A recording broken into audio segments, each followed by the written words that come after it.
Hey folks, welcome back to my channel. So what we're going to do in this video is I'm going to share how I created a Wright J5 Whirlwind, the 790 quarter scale model for a gentleman that builds museum quality aircraft. And they're for display only, they're not made to fly. And I've had quite a few requests saying, could I dive into this? And I've kind of been reluctant because I very rarely take on commissions where I'm going to actually design, 3D print, and then build and paint and make a finished product for somebody. I normally would just 3D print a kit and sell it to them, and I only do 3 or 4 of those a year right now because I'm too busy. I don't have time to do a lot of that design front end work. But this project, let me get over to this page. So basically, I designed this entire project in Fusion 360, and I'm going to share some of that with you. And then I 3D printed it in ABS. And the reason I did ABS is I'm able to smooth it with acetone so I could get a casting type look out of it. So to talk a little bit about the history of it, in 2018, some friends had sent me some PMs, private messages through Facebook saying, hey, there's this gentleman that built this Curtiss Jenny, and I remember the Jenny. It was the most unbelievable kind of museum quality airplane, quarter scale I think it was, and said they're looking for a engine for the Spirit of St. Louis because he's thinking of building the Spirit of St. Louis. And I was like, okay, what do you think I could do? And they said, look, with your design capabilities and the way you've been 3D printing engines, you might be the only person that could do this for him. So I started kind of going around and doing a little bit of research, and people are sending him files that wouldn't work or sending him pictures that wouldn't work, and then he's going to go off and find someone to 3D print it for him. And I just knew from my experience that this gentleman would either be ripped off or he'd be just taken down a rabbit hole and he would never get a quality engine to put on the front of that airplane. And it's a dummy engine, it's not a real engine, of course. So we shared our first emails in March of 2018, and I got a good understanding of what he wanted, because one of the things that's critical to me is how scale do you really want it? Because if you want it perfect scale, I don't know if that's possible without just spending bazillions of hours, on the CAD work and then the 3D printing, maybe machining parts. So we came up and basically said, it needs to look like the real J5 from like 5 feet away or 4 feet away. And I said, okay, I said, let me look into this because I don't know if this is even possible for me to do. So basically, around March 20th, I found online that I could actually buy the maintenance and operations manual, I think it was called, to the J5, the original Wright engine manual for the plane. And then in September 20th of that year, of 2018, I mailed the engine to him. So basically in 6 months, I was able to get the documentation, design it in Fusion 360, build the motor, engine, and then send it to him. So you kind of understand the quality of his work. And I'm going to zoom in a little bit here. So basically, this gentleman builds these aircrafts to be on display at Triple Tree Aerodrome at that airport, and his work is impeccable. And that's actually the engine I built for him, hanging on the front of it there. But when you look at the quality of work he did, I was really nervous. Could I build an engine that would actually look good on this airplane? Because I didn't want to build, him an engine that looked like garbage hanging on the front of it when the rest of the airplane looked absolutely unbelievable scale. I mean, just the way he did the fuel valves here, the dashboard, all the instruments, the way he did this was just phenomenal.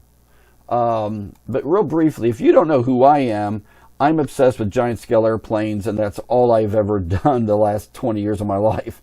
And everything on my YouTube channel is giant scale model aircraft, or I am building an ultralight that I'm doing a build video series on. So if you would, please like and subscribe, because I'm really into this stuff.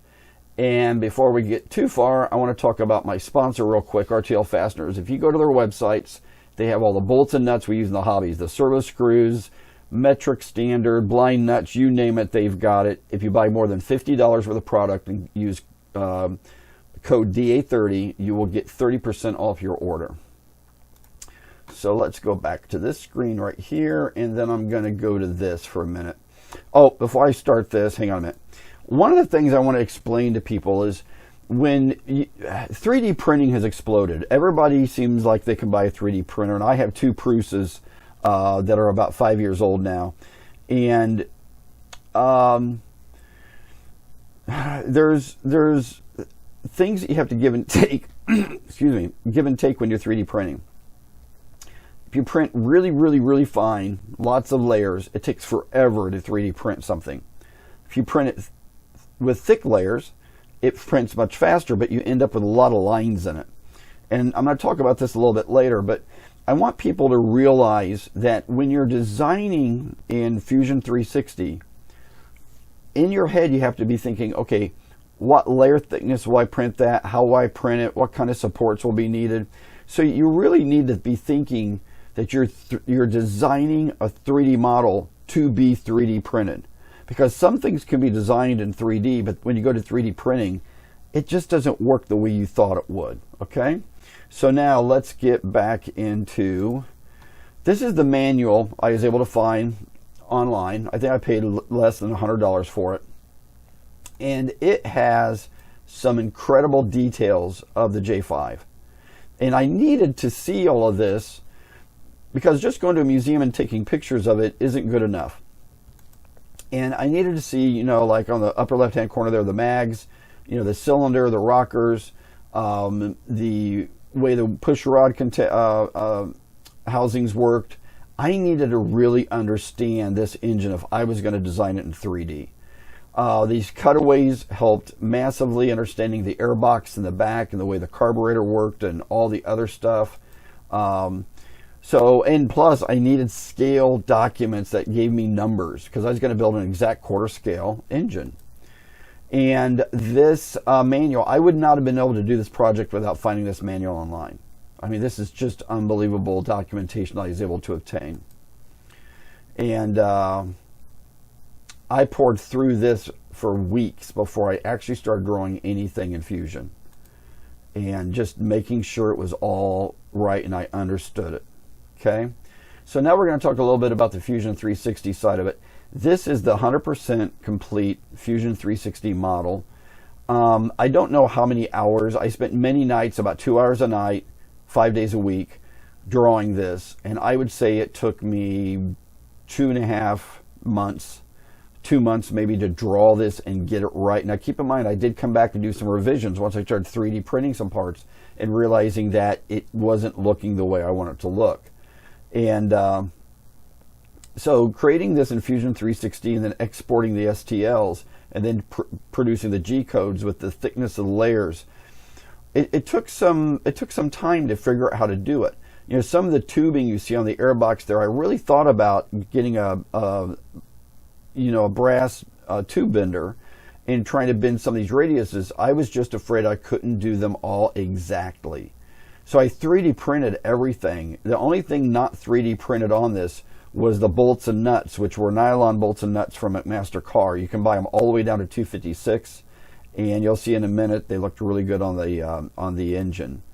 But 3D printing this was unbelievable. I mean, I don't know how to really explain what I learned. Now, if you're just getting into Fusion 360, there's just Lars Christensen, who's on YouTube. Go and watch his tutorials. And that's, I mean, keep in mind, I learned to draw 3D with what was called 3ds Max 5. And I was nervous to buy Fusion 360, and I got it. And after watching about, I don't know, 10 hours of Lars's classes on how to use Fusion 360, I was pretty able to start drawing this this engine. And the airbox there on the back was one of the hard, even though it looks simple, but getting all the geometry right and everything right, so the way the carburetor connected on the bottom. Now keep in mind, this is not 100% scale. It's what I call about a 5 foot away standoff scale, but it's damn close, folks. And then, you know, getting the two mags right and just getting the front of the engine right, because this is what most people are going to see. And all those bolts and nuts and studs there are actually McMaster Carr nylons, black.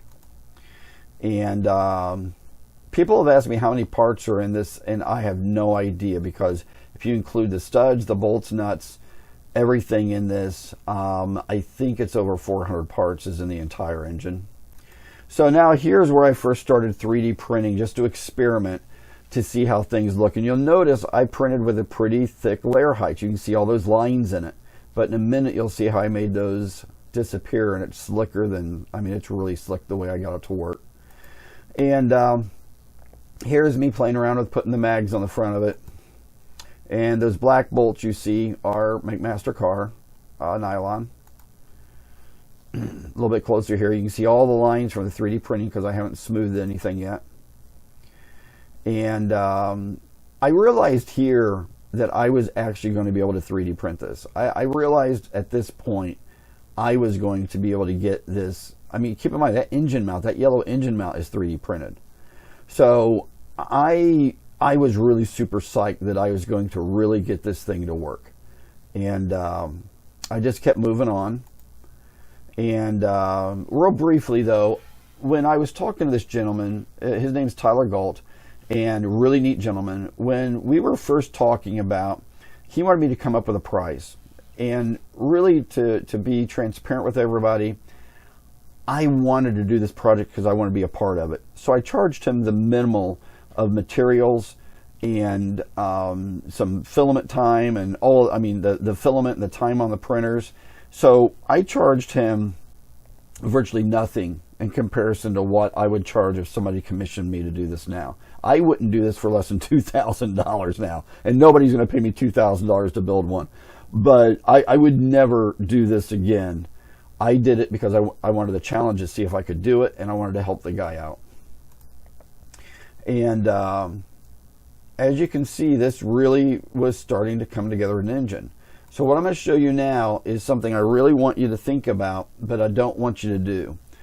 I built a machine using an aquarium and some fans, and was very careful and built what's called an acetone vapor bath. If you search my YouTube channel, you'll see where I've done a video on this, but I'm begging people don't do it, because the bottom line is if you do anything wrong with an acetone vapor bath, you can blow up your house. You're basically turning acetone into a vapor, and the vapor is melting the outside layer of the ABS, and then when you paint it, it looks like a casting. And you can get just unbelievable results out of ABS once you've melted it with the acetone. But like I said, you can blow your house up if you do this wrong. One spark, when you turn that acetone into a vapor and there's any oxygen in that tank at all, it is a bomb. So please be very careful.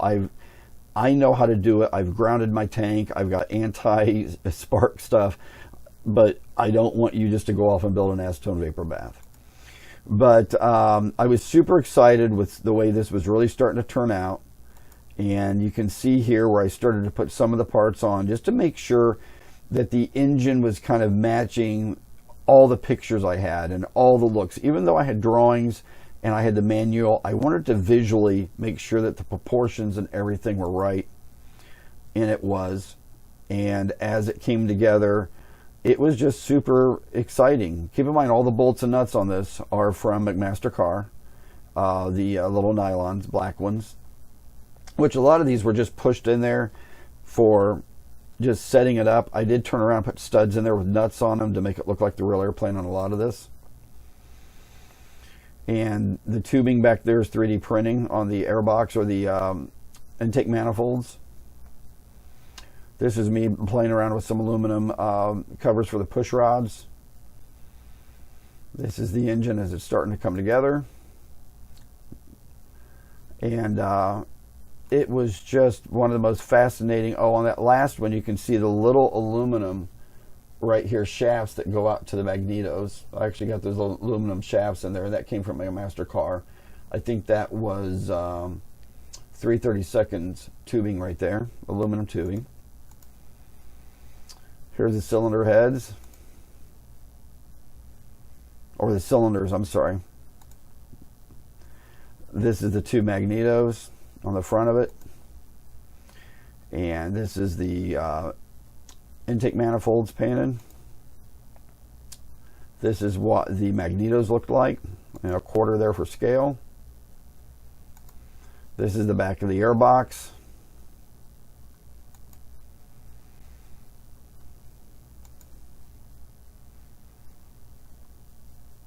The gray part around here is what holds all the ignition wires. It helps manage them.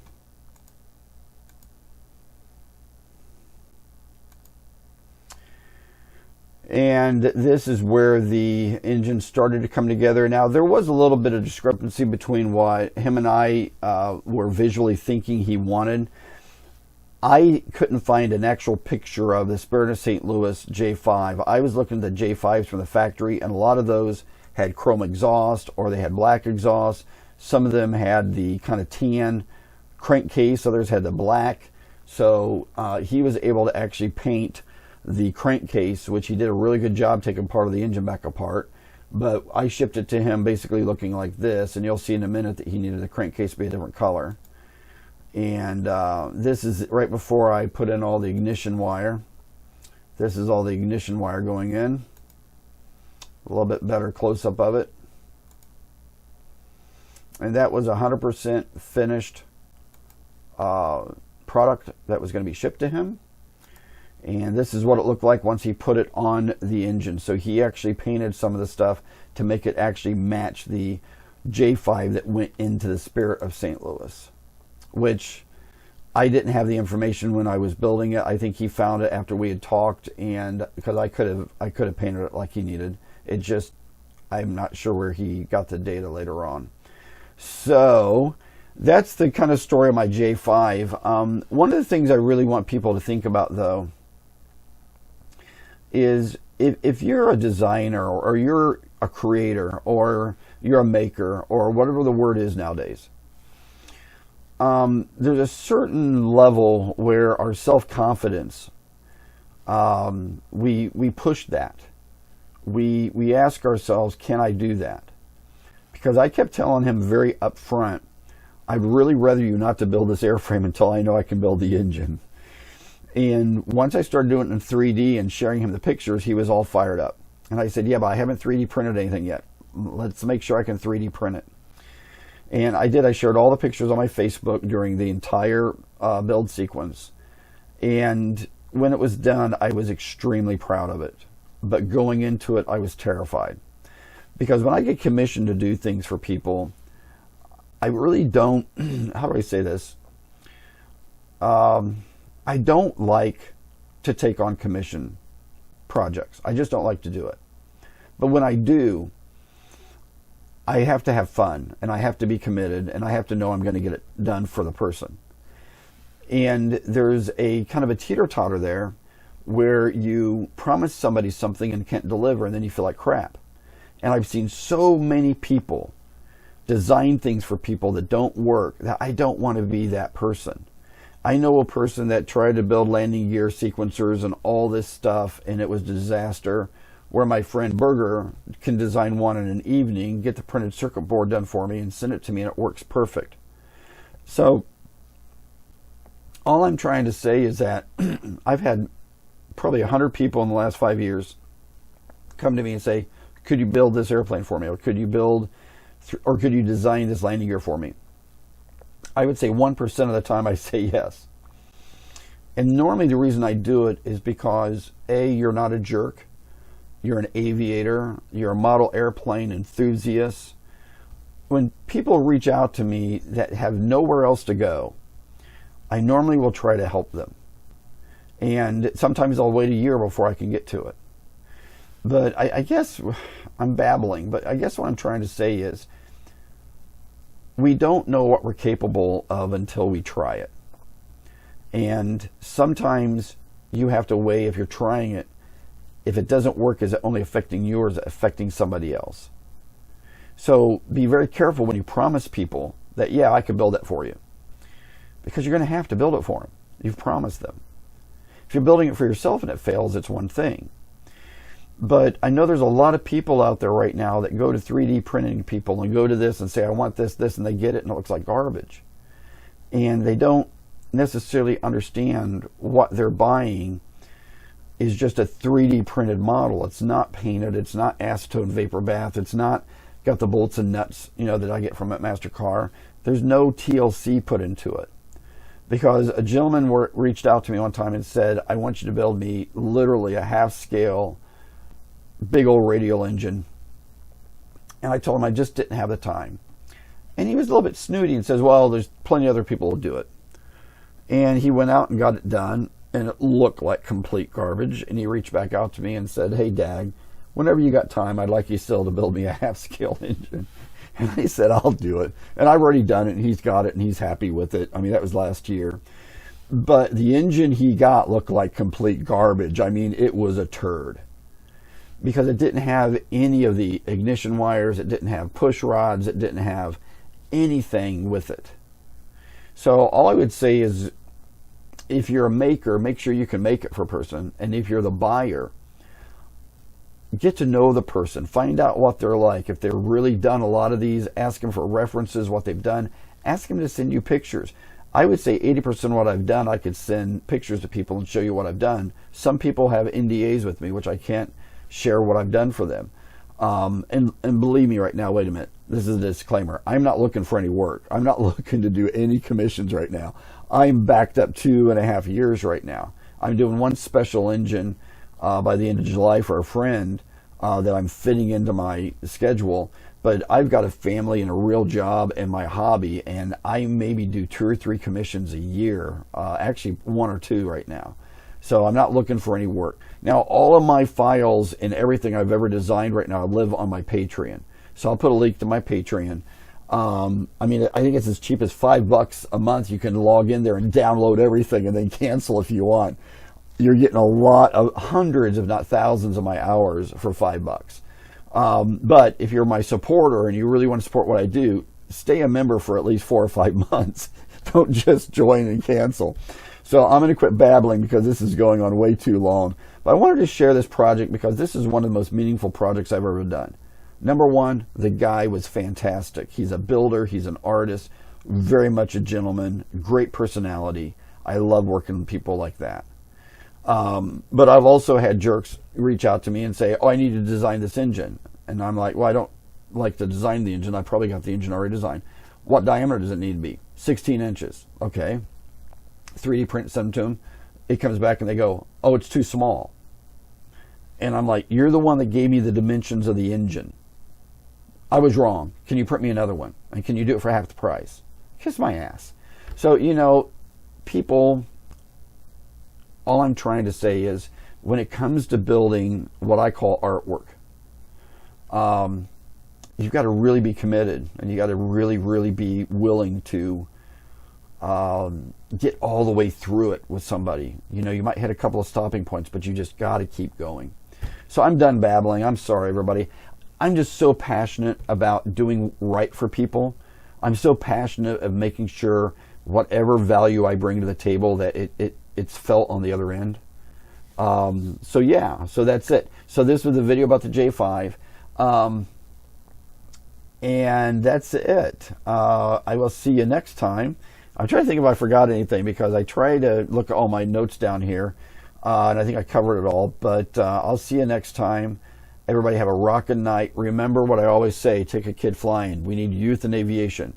If you're one of those people that hate FPV and you hate drones and you hate helicopters and you hate everything, you know, your dog probably hates you. But don't hate the children. The children are what's going to keep model aviation going. We need them involved, okay? So if you hate drones and quads and FPV and gliders and helicopters and all of that, go play golf and ruin somebody's golf game. Don't ruin model aviation. Take care, everybody. I'll see you next time. Rock on and be safe. Bye.